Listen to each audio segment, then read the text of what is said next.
I believe that আপনি অফিসে কাজ করার সময় এরকম কিছু বিরক্তিকর কাজ আপনার সামনে পড়বেই, এরকম অগোছালো, যেখানে আপনার অপ্রয়োজনীয় স্পেস পড়ে থাকে।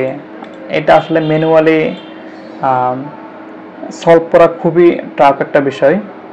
আবার আপনি যদি এইভাবে ধরে এখান থেকে প্রাইম দিয়ে যদি আপনি স্পেস রিমুভ করেন রিপ্লেস দিয়ে, সেক্ষেত্রে আপনার সবগুলো স্পেসই চলে যাবে।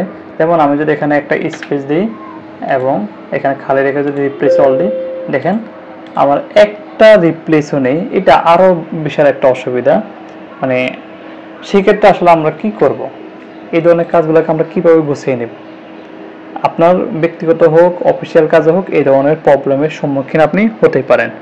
সেক্ষেত্রে একটাই সলিউশন, সেটা হচ্ছে ট্রিম ফর্মুলা। এই একটাই ট্রিম ফর্মুলা আপনাকে এই কঠিন কাজ থেকে উদ্ধার করতে পারে। এই জন্য আমরা ট্রিম লিখবো এক্সেলে, TRIM, ট্রিম। ট্রিম লেখার পরে আমরা কি করব, যেই সেলের ডাটাটা আমরা কালেকশন করব ওই সেলটা আমরা সিলেক্ট করব, এরপর সিম্পলি এন্টার চাপ দেব। দেখুন অটোমেটিকলি আমাদের স্পেসগুলো বাদ দিয়ে যতগুলো স্পেস আমাদের প্রয়োজন ততগুলো স্পেস এখানে রাখা হয়েছে। এভাবে সবগুলো যদি আমরা সিলেক্ট করি, সবগুলোতে যদি এভাবে টান দিই ফর্মুলা, সবগুলোই খুব সুন্দরভাবে গোছানো হয়ে গেছে। Thanks for watching this amazing video.